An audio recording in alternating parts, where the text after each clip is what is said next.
Tulisan ini Lora Kholil ini sangat tajam dengan judul yang lugas. Bagi saya, Kiai Haji Imaduddin sudah game over. Artinya sudah selesai dan sudah kalah.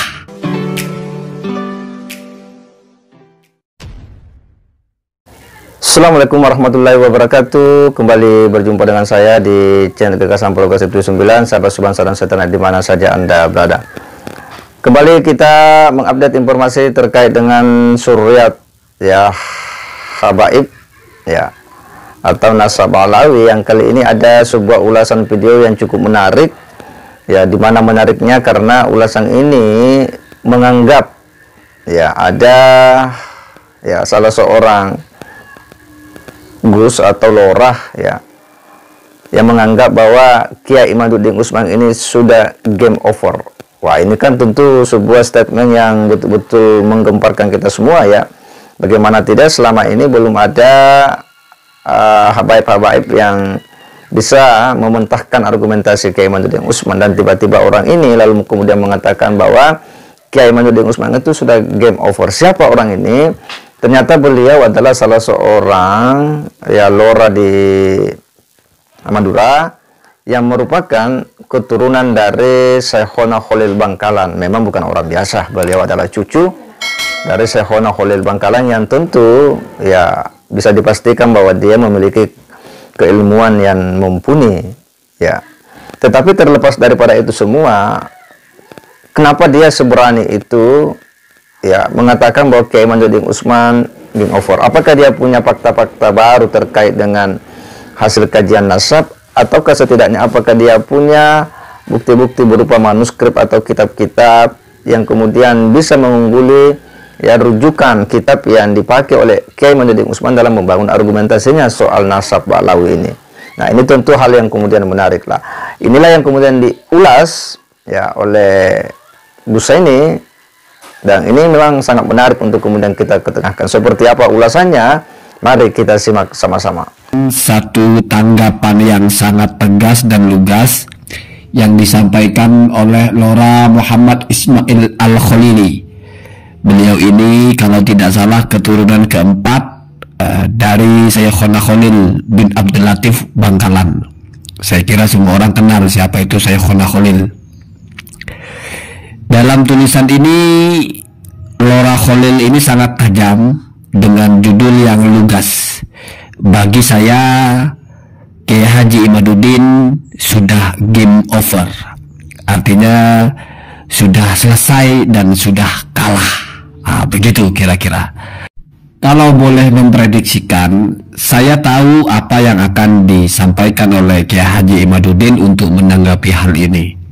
Bisa jadi salah satunya adalah membawa-bawa tentang urusan pribadi Lora Kholil ini, yaitu beliau memang muridnya para habaib di Yaman, murid dari Habib Umar bin Hafiz. Ini saya memprediksi begini bukan tanpa alasan, karena seringkali Kiai Haji Imaduddin itu selalu menjadikan faktor emosional atau kedekatan emosional antara orang-orang yang menyerang beliau atau tidak sepakat dengan beliau. Jadi misalnya ada dulu Buya Yahya, langsung yang pertama kali disebut, pantas Buya Yahya membela habaib. Toh Buya Yahya di Indonesia mondoknya di Dalwa, di pesantrennya para habaib. Kemudian ke Yaman juga mondoknya kepada habaib. Jadi begitu. Bahkan sekelas Mahdi Ar-Rojai oleh Kiai Haji Imaduddin juga dianggap mengisbat nasab Ba'lawi karena punya hubungan emosional atau punya kedekatan dengan habib kalangan Ba'lawi. Bahkan ya, ulama-ulama sekelas As-Sakhawi, Murtado Az-Zabidi, Ibnu Hajar Al-Haythami, dan juga Yusuf An-Nabhani, semua oleh Kiai Haji Imaduddin dianggap mengisbat nasab Ba'lawi karena mereka punya hubungan emosional.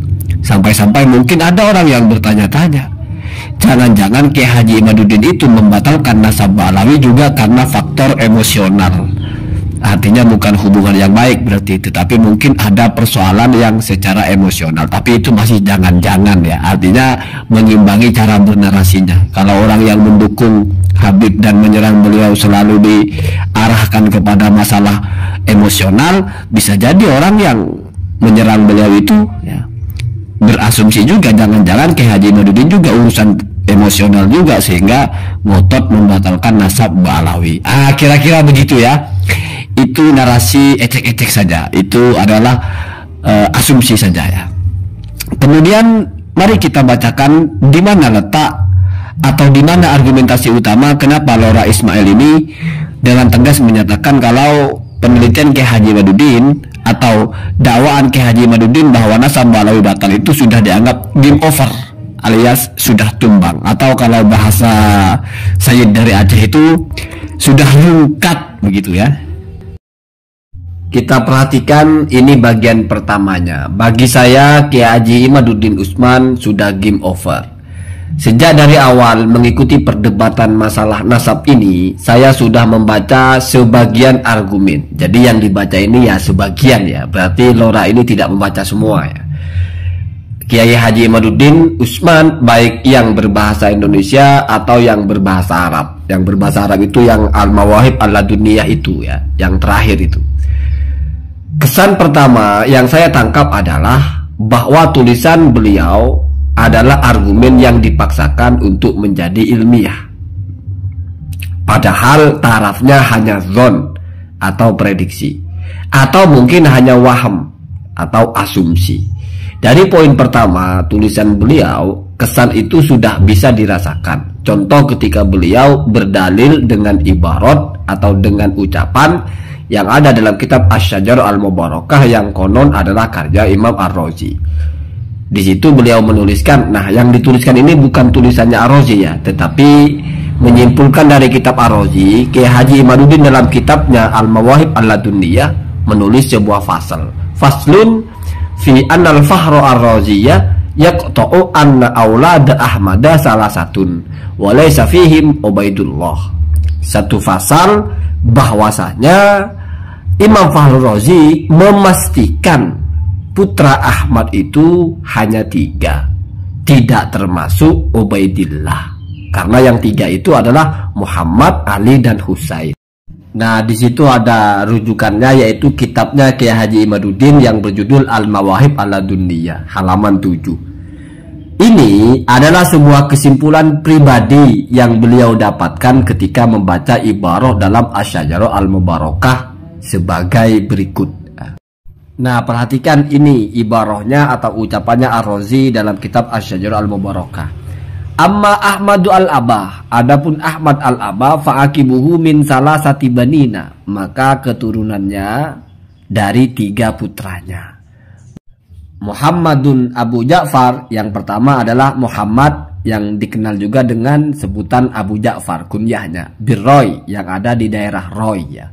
Wa Aliyun, dan juga Ali Birromalah yang ada di Romalah. Wa Husainun, dan juga Husain akibuhu binaisabur yang keturunannya ada di Naisabur. Kiai Imad berargumen bahwa Imam Ar-Razi menggunakan jumlah ismiyah, sedangkan itu menurut Kiai Imad berarti menutup rapat-rapat potensi bahwa ada anak lain selain 3 itu, berdasarkan kaidah nasab yang dinukil oleh Sayyid Mahdi Ar-Rajai. Itu yang mendasari Kiai Imad membuat kesimpulan prematur yang terkesan dipaksa-paksakan. Nah, jadi kalimatnya Ar-Razi ini oleh Kiai Haji Imad dianggap sebagai sebuah kepastian bahwasanya putra Ahmad itu ya hanya 3, tidak mungkin ada putra yang lain. Kalau kita baca kitabnya Kiai Imad itu, bahkan membaca surat beliau kepada Sayyid Mahdi Ar-Rajai itu, indana, kata Kiai Imad, menurut kami al-babu masdudun fi idkhali ahadin fi abna'i Ahmada. Jadi pintu sudah tertutup untuk memasukkan siapapun ke dalam status sebagai putra Ahmad. Berbasis kitab Ar-Razi ini bahwa putra Ahmad itu cuma 3 menggunakan jumlah ismiyah. Nah, asumsi bahwa pasti hanya 3 itu adalah zon atau persepsinya Kiai Haji Imaduddin. Nah, di situ letak utamanya. Ya. Jadi Kiai Haji Imaduddin berdasarkan beberapa kalimat dari Ar-Razi, yaitu fa'akibuhu, menetapkan bahwasanya memang hanya 3, artinya tidak mungkin ada putra yang lain.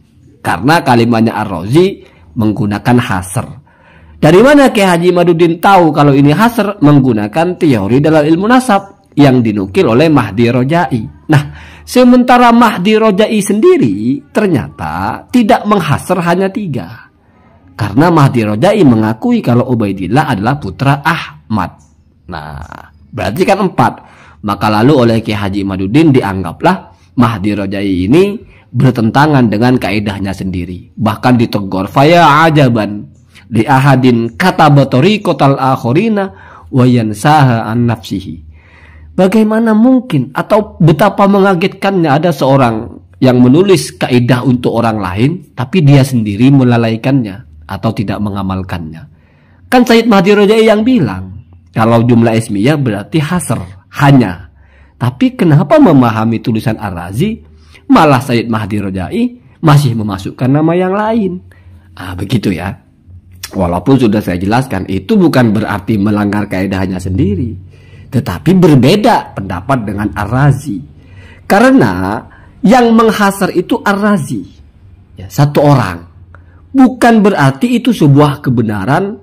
Dan ketika pun Ar-Razi salah, bukan berarti kaidahnya salah, tetapi Ar-Razi saja yang keliru. Kalau misalnya yang benar adalah bukan hanya 3. Jadi nggak ada urusan dengan kaidah itu. Hanya Kiai Haji Imaduddin ikut Ar-Razi. Sementara Mahdi Rojai misalnya meyakini Ar-Razi menghasr, ya berarti tidak ikut Ar-Razi. Ini kan perbedaan. Kenapa? Karena ada ulama lain yang menyebutkan putra Ahmad itu ada yang bernama Abdullah. Misalnya Al-Janadi. Berarti kan sudah lebih dari 3. Karena dalam yang 3 itu tidak ada Abdullah atau tidak ada Ubaidillah. Kira-kira sampai di sini saja sudah kita tahu di mana poinnya Kiai Haji Imaduddin itu memaksakan argumentasinya. Padahal apa yang disampaikan oleh Kiai Haji Imaduddin itu adalah ya persepsi beliau saja ketika membaca teksnya Ar-Razi. Karena yang disampaikan Buya Kiai Haji Imaduddin itu adalah pemahaman beliau, bukan tulisan Ar-Razinya. Kalau tulisan Ar-Razinya itu tidak menggunakan bahasa yang tegas bahwa hanya ada 3. Gitu ya. Nah, untuk selengkapnya Anda baca sendiri ya, cari di Facebook itu banyak. Kalau tidak salah di situ juga dijelaskan ketika Kiai Haji Imaduddin itu membawa kaidah dalam usul fikih bahwasanya kalau sudah menyebut angka maka itu termasuk dari salah satu taksis atau pembatasan. Ya sama dengan yang dikatakan oleh Ar-Razi ini ada 3 putra. Berarti memang putranya hanya 3. Dalam bagian ini saya sepakat dengan Kiai Haji Imaduddin bahwasanya secara teori ketika Kiai Haji Imaduddin itu mengatakan Ar-Razi membatasi putranya Ahmad cuma 3, ya benar. Secara teori ilmu nasab menggunakan jumlah ismiyah, ya benar. Secara teori ilmu usul fikih kalau ada narasi angka atau tahsis dengan angka itu sudah qot'i memang hanya 3. Kira-kira begitu. Maka Kiai Haji Imaduddin bisa jadi benar ketika menggunakan bahasa yaqta'u. Artinya Ar-Razi itu sudah memastikan. Kenapa? Karena kalau sudah menyebut angka itu adalah sebuah kepastian. Seperti rukun Islam 5 ya 5, rukun iman 6 ya 6 gitu. Jadi kalau teks itu sudah menyebut angka ya memang tidak memasukkan yang lain. Kira-kira kan begitu ya.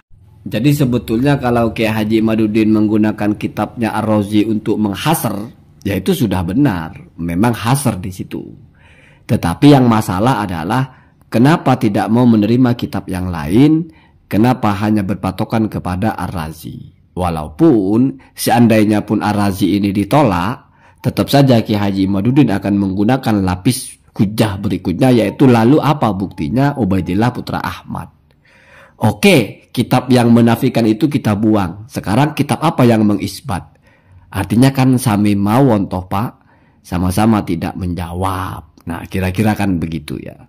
Jadi sebetulnya tidak perlu dipersoalkan ini adalah zonni Kiai Haji Imaduddin atau tidak. Karena zonni pun tidak berarti tidak ilmiah. Apa-apa itu zonni itu rata-rata ya zonni. Hadis ya zonni. Zonniul dilalah, zonniul wurud. Jadi zonni itu bukan berarti tidak ilmiah. Hanya sekuat apa zon itu. Ya. Sekuat apa persepsi itu. Jadi teks-teks Al-Quran itu rata-rata memang dipahami secara persepsi. Sehingga berbeda-beda pemahamannya. Jadi nggak ada masalah dengan itu. Ya, tidak semua ayat itu dipahami secara pasti. Maksudnya begini, enggak. Makanya ada ulama berbeda-beda karena memang tidak pasti. Bahkan kitab-kitab ulama juga seperti itu. Artinya ya di sini saya membela Kiai Haji Imaduddin sebetulnya, karena ya judulnya terlalu bombastis dari Lora ini, dan poin kritiknya adalah karena hanya doni sehingga tidak bisa disebut ilmiah. Ya nggak begitu juga, doni juga sudah ilmiah. Kira-kira begitu ya. Allahumma dina hada sabi.